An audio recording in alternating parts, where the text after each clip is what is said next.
صباح الخير. نرحب بكم. As you know, those of you that come to these sessions regularly, what we try to do is pack as much important discussion into as short a time as possible. Take issues and matters of great importance, and we get some of the best people in the Congress Center, and we try to drill down as quickly as possible. They're very brief in terms of time. They're 30 minutes. We have a lot of ground to cover. I encourage as much dynamism amongst you all for a Friday morning as possible. We also have an audience watching us live online and via Facebook Live as well, so we'll have questions coming in from here. We're a true meritocracy here at the World Economic Forum, so if you want your question answered, stick your hand up quickly, because you're competing with several million people out there in the great wide world. This session is possibly one of the most important ones, and something we're all passionate about trying to develop further in terms of our knowledge. Tolerance at the tipping point. Globalization and multiculturalism used to be regarded as two sides of the same coin, but are we witnessing a growing backlash against minorities, migrants and refugees, and has humanity reached a peak tolerance? Now, I mention this because we had a series of articles and essays on our own website earlier in the year discussing this, and it was recognized and accepted with such huge degree of interaction engagement from our audience that we felt we really had to discuss this in more detail with some really leading thinkers in the subject here in Davos. That's my talking out of the way, and I'm going to hand over to my panel. I'm going to ask them a brief question each, and then we'll hopefully get into the question and answer round. Brendan, I'd like to start with you, if I may. Brendan Cox, you're the director of More in Common. You've been an activist and looking into issues around intolerance and opposition to hatred and populism for several years now. Are we at peak tolerance, or have we reached it already? I think what we're definitely witnessing, and I think what's apparent, is there is a backlash. I think that backlash is being fed by a range of factors. I don't think there's any one individual factor which is causing all of this, but I think there is a sense, talking mainly about Europe and North America, but there is a sense of insecurity, and that's partly physical insecurity, it's partly economic insecurity, it's partly cultural insecurity, and I think those are combining at a very in a very worrying manner, which means that people who previously may have, when you sort of dug in to a level of detail, had concerns about diversity, concerns about other groups, those concerns are coming much to the fore. So we're activating that group of people. And I think the question is can we deactivate that instinct? Can we maintain that central view of open and tolerant societies? My view is that we absolutely can, but we will only do that if we can bring together the forces that are already on the side of liberalism and diversity. Currently, they're very fractured. And secondly, if we get much better at speaking to and engaging with people who have those insecurities. We can't dismiss them. They are real, they are felt, and we need to engage in them in a way that responds to those concerns, that reassures people about the societies in which they live. But also, I think one of the critical things, we need to get much better at celebrating what binds us together rather than just talking about what divides us. Why are we losing? Why is this backlash happening in the first place? So as I say, I think it is that range of factors. I think there is this sort of it's the economics, it's the sort of cultural threat that people feel. But I think we also need to be careful not to get too depressed in terms of, I don't think we have lost this. I don't think we're at a stage where the centre of society in most European countries still generally is not in the camp of extremism or hatred. People remain committed and supportive of communities with diversity in them. But, as I say, what we I think have been very bad at is we spend a lot of time celebrating diversity, not enough talking about what binds us together. And what that's meant is that we've ceded patriotism, which is a very powerful instinct in people's identity. We've ceded that to the extremes, and I think there's a big opportunity for us now to take that back, to define patriotism in an inclusive way rather than an exclusive way. And I'd love to know some of the tactics you intend to employ, and we'll come to that later for sure.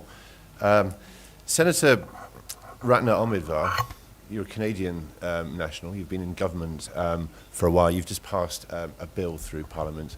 And what are the greatest challenges you encountered in doing that, in that process? Well, I think people think Canada has no challenges in this conversation, and that's not entirely true. But I want to start off by talking a little bit about the use of the word tolerance in this context. So in my lexicon, and to a large extent in the Canadian lexicon, tolerance is a word of yesterday. Tolerance means to endure with, to put up with, as opposed to engaging with and being curious about other people. And I think we've moved in Canada from to be a post-tolerant society, and our challenge is now inclusion. So having said that, I will admit that there are societies and jurisdictions that are not there yet, and maybe it is a trajectory and a narrative that builds over time. And certainly in Canada too, we are seeing sort of louder forces, I would say, not as loud as those in the United States, but a certain social license seems to have been granted to talk about things a certain way, to express racist statements and misogynist statements, and that too finds itself into our discourse. But I want to get back to the question of, has tolerance reached its tipping point? I think human beings have the DNA of compassion and empathy and love, and if we say we've reached our tipping point on tolerance, I think we're putting limitations around humanity. So I can't accept that. I do accept that we have to do better, and I think one of our mistakes, the big global our mistake, is that we have been prone to a certain kind of political correctness, a certain kind of baffle gab, and we do a lot of telling and we don't do enough showing. So I would like all of us who are in this discussion to show, not tell. Show the evidence, show the success, show when diversity results in shared prosperity, as it has in Canada. The wonderful work, the data visualization work at the World Congress Center, about how people are moving and where they're going. There's lots and lots of evidence from the United States, from Great Britain, from the Nordic countries, from Canada, that every euro invested in a refugee multiplies itself many times over 5 years beyond. There's a lot of evidence that more than 50% of the entrepreneurial efforts in the United States come from immigrants, and so on and so forth. But we seem to have rested more on the aspirational benefits of diversity as opposed to the real tangible benefits.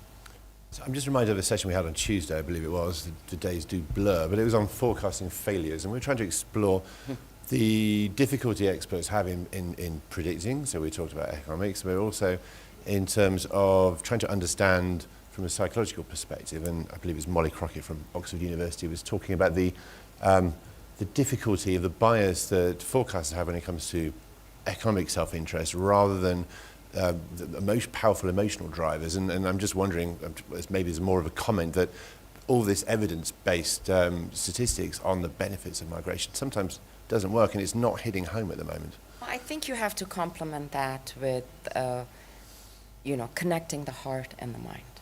I think issues of national identity are incredibly important.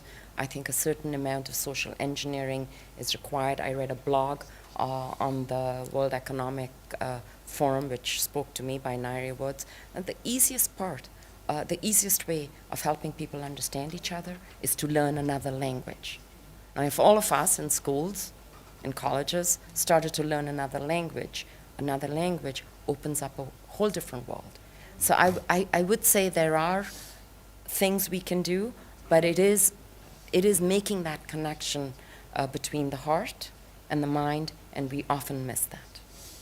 And it's fantastic having you here as somebody who has helped push through this citizenship bill. I want to move now to our third panellist, who's also created a huge amount of progress in his part of the world.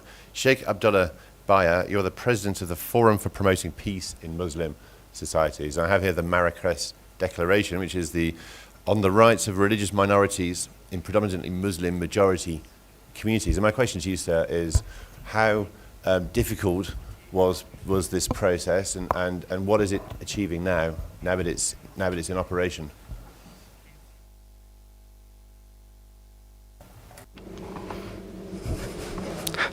Thank you to the moderator and also to my fellow participants and the audience. The difficulty always in this life and the challenges, they're always there. Several years ago, we thought that the value of tolerance was something firmly rooted in people, and thought that it was really axiomatic and an accepted principle, especially in America. Even in the Islamic world to a large degree, but in these last years, we've seen humanity really falling back and seeing them just regressing in these values that had been beginning to practice, because they're absolutely necessary. There has to be really a select group of people that think deeply about these things, both in the Muslim world and in the rest of the world, in America and Europe. They have to really think about the benefit of these virtues, and because these are the most important virtues for human society. If you have a society, you have to have the toleration of others. Without toleration of others, wars are the result.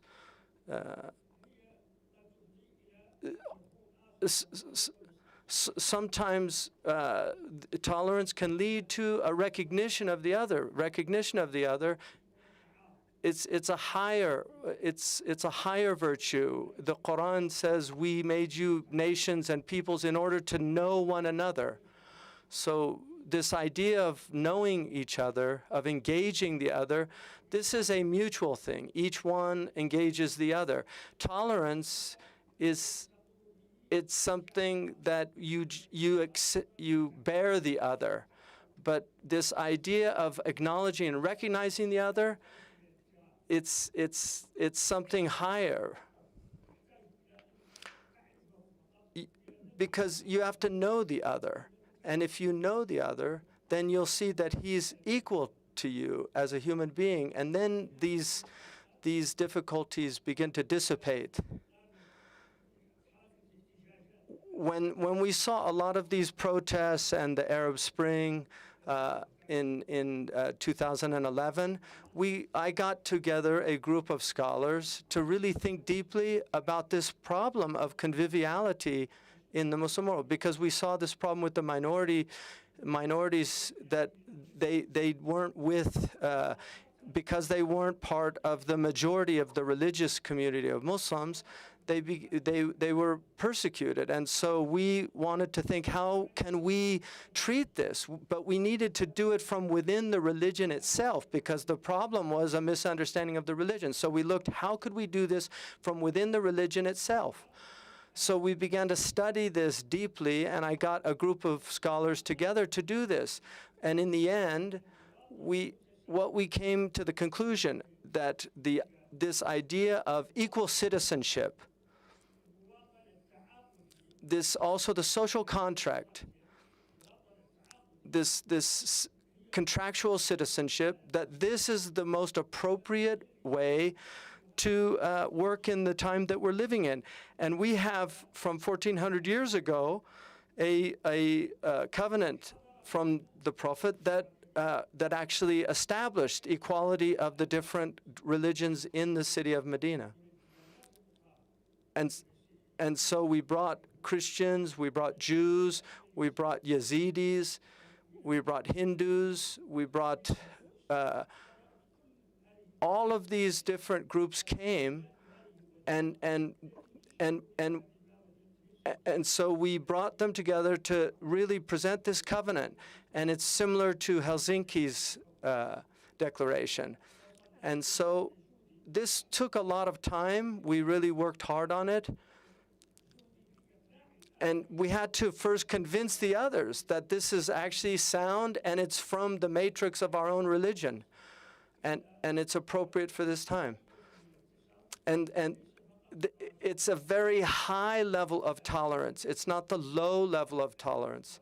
It's not the indifference of difference, where you don't think about just going against the other, but it's looking at the other as equal to you. And the other person doesn't need to be acknowledged by you because God created him equal to you already, but you have to acknowledge that. So this is what we did, and thank you for the opportunity. Thank you very much. Equal citizenship, social contract, contractual citizenship. Is tolerance universal and uniform across the world, or are there regional differences that we need to bear in mind? You talked about the trajectory, Senator. Where do you view that trajectory going, and how much gap is there between societies around the world? I think the gaps are significant in different parts of the world for different reasons. Societies where education, I think, is more generally available, the gaps may well be closer. But I think I want to make the point that there is no end to this journey, because the minute you think you've arrived at nirvana, you're actually in a box. And tolerance, if I may use the word, continues to reinvent itself. Because, so for instance, in Canada, 20 years ago, we never talked about the rights of transgendered people. We now have legislation before our houses of Parliament and the Senate in Canada that will deal with the rights of transgendered people. So I think it continues to reinvent itself, and the core lessons are openness and engagement and curiosity about each other, as opposed to passive acceptance of existence. Quick show of hands, see who has questions. I have one from Facebook, from Irfan Ali. Why did capitalism fail to end poverty? Slightly off subject. Any views on that when capitalism and economic growth and living standards in terms of tolerance? Maybe we'll leave that one. If you want to have a go at that one. I'm not expert in capitalism, but if we say capitalism, if we talk about humanity as opposed to capitalism, it's not capitalism or Marxism, but rather justice, social justice. If we talk about justice, then we won't fail. But if we just talk about capitalism, there's always going to be losers by its nature. It's just by the nature of the system. Adam Smith even recognizes this, that people benefit from others, and there's going to be losers by a zero-sum game. So this is my opinion. So I apologize, but I just want to say that. So if we look at the difference between Smith and Kant, for instance, then you'll see that Kant was more concerned with social justice. To that, not a philosopher, but there is, even though there is more prosperity in societies, there's also greater inequality. And we know that when societies are unequal, they are less tolerant of each other. So I think A does equal B, and economic prosperity that is shared by all, that's not in the hands of a certain elite, whichever way you describe it, but is spread across through either tax redistributive measures or legislation. That is where you create a sort of a foundation for equality and justice and tolerance. So we have to be careful here, but to not cast Canada as a complete nirvana, because we have a tendency to laud and like a lot of the policies that Canada has right now. But we're talking about tolerance and openness and inclusion in Canada being fairly well advanced compared to other countries, including across your border. In fact, is it economic inclusion? Is that the key, or are there any other factors? I think it goes to something much more amorphous and intangible, and that is identity. Brendan talked about patriotism as a key part of a national identity. Canada is a new country. We're protected because we're on top of the world. We share a border, the safest, securest border with a very wealthy country. So we have to have, we've found ways of defining ourselves differently. Multiculturalism is one of our symbols. It ranks up there with maple syrup and the RCMP, and this is important. There's no proof, but when Canadians feel proud of themselves and they stand up tall, it's normally along a vision of Canada being multicultural, open, and inclusive. And that's hard for me to back up with evidence and science. It's more emotion. And I think that's where we have connected the heart and the mind together. Somewhat accidentally, but still. So Brendan, maple syrup, Marmite, and multiculturalism. How can we elevate tolerance and openness as part of the British national identity? And what are the tools you're talking about? Because this is what you're focused on right now. Yeah, firstly, to put on the record, I really don't like Marmite, but I do like maple syrup, so I might have to move country at some stage. So there's probably very obscure cultural references to the people watching on Facebook Live. So I think that one of the reasons to be optimistic is I do think there is a huge pent-up desire for people to celebrate what binds us together. In the UK, when we have opportunities to do that, whether it's in response to a natural disaster, a birth of a new member of the royal family, the Olympics, the country comes together and celebrates what binds it together. What we're very bad at is finding opportunities to do that. And again, as we were saying earlier, and actually drawing on the work of Jonathan Haidt, who's here, what we tend to do much more on the sort of liberal side of the spectrum is to talk about difference. We celebrate diversity. And there's definitely a role for that, but just as importantly, we need to be talking about the different bits of our culture that bind us together, what it is to be British, what it is to be Canadian. And part of that should absolutely be an openness, a tolerance, and in most of the founding ideals of countries, that is hardwired in. It's true in the case of Canada, true in the case of the US in terms of its nation of immigrants. It's true in the case of the UK, this outward-looking country. It's true in the case of France and the ideas of the Republic. So there's a lot in that patriotism that can move us in that direction. But I also think that we need to think about this from a frame which isn't just economics. I think we make a big mistake if we think that solving the economy is going to solve this problem. This is as much about culture and identity as it is about economics. I think we have a question here. Can we have a microphone? Thank you. Thank you. This is a fascinating discussion, and I certainly echo Brendan's sentiments about the importance of looking at what binds people together as well. A question for Senator Omidvar.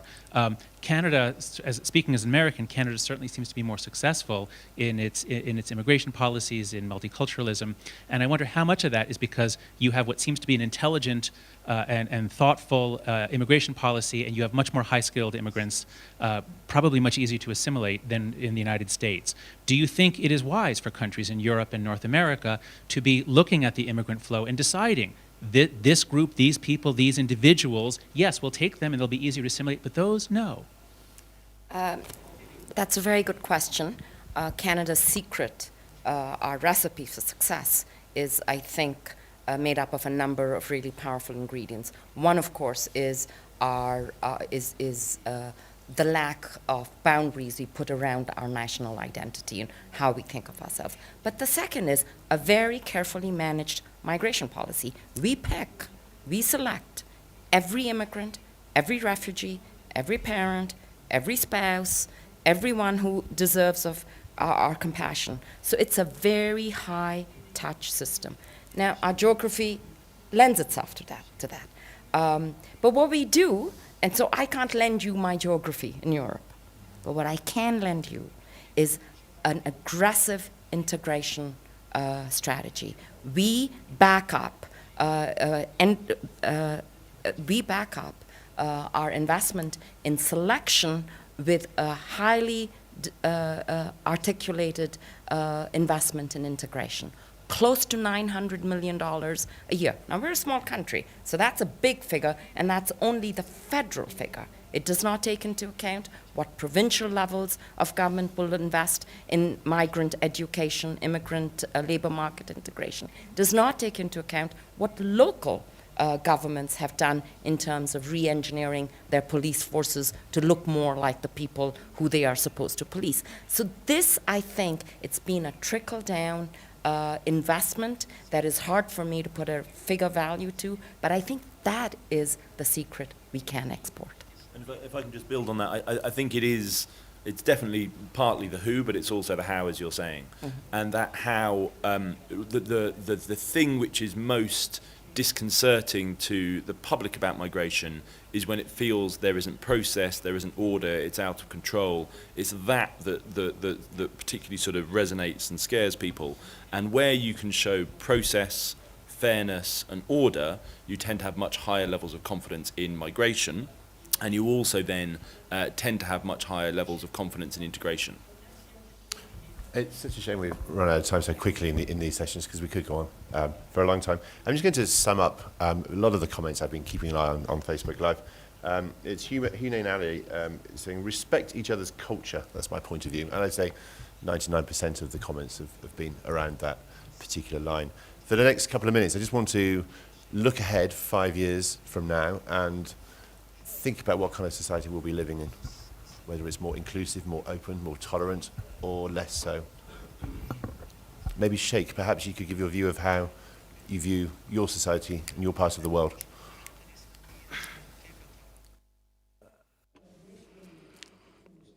As far as the future goes, it's difficult now to talk about the future. We say only God knows what's coming, but we can say the future, it will be good if we can stop these wars. Are these wars going to stop? This is an important question. I think if we spread a culture of peace, especially amongst the youth, things are going to change. But let me say one thing. Jean Monnet was in the 1950s, he was a French intellectual.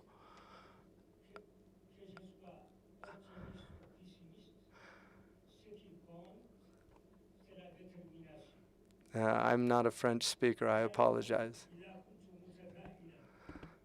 It's not important that you're optimistic or pessimistic, but what's important is determination, and we're determined to spread peace, and so we should be optimistic if we're determined to spread peace. نعم فهمت شكرا. Brendan, 5 years' time, how will more in common have changed the world? Well, so I think the thing that I'd say is that there is no predetermined path on which we are. There are a whole series of forces which are being unleashed, but our reaction to them is as important to that. If you look at elections in the US, it was a few thousand votes in a few states. If you look at the election in Austria, the first election there was incredibly close.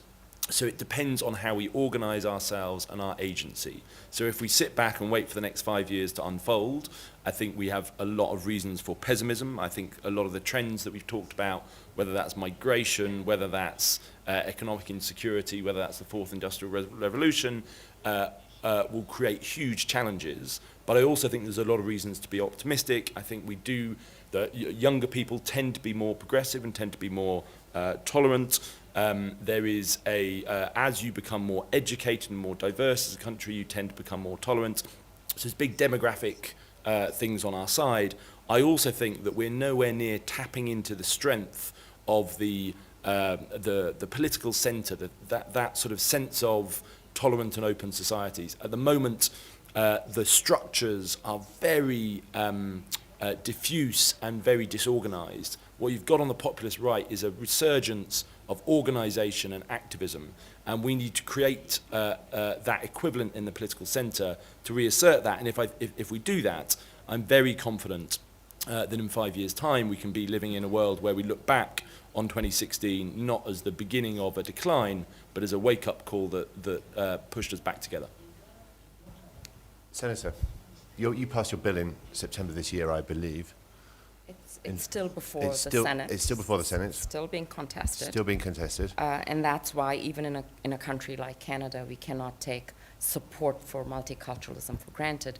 All the indicators tell us in Canada that 30% of Canadians are fully in support of immigration, multiculturalism, diversity, inclusion, that whole basket of public goods. 30% absolutely are not. That's big. And 30% are what we would call conditional multiculturalists, which means people who are inclined to be pro-multicultural but need evidence, need more pushing and nudging. I'm not in the business of making predictions. If I were, I'd be richer than I am. But I can see some trends. And the trends, I think one of the most hopeful trends in Canada is the slow but steady increase in interracial marriages. Especially in urban Canada, you see couples and friendships that span races and religion and ethnicity, etc.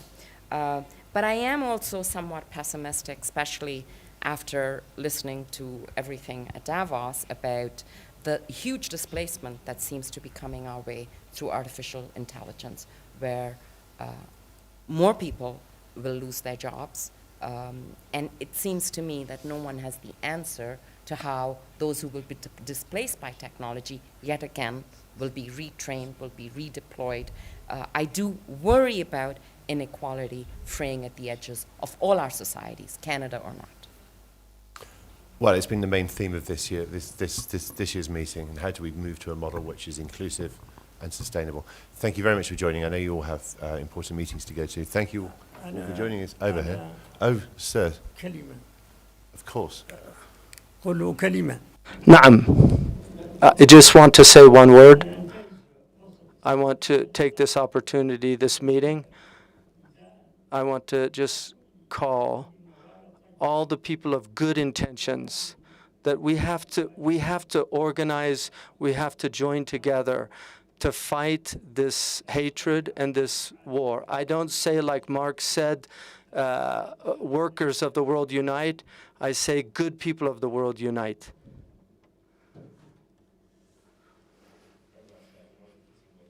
Thank you very much indeed, all of you, for joining us.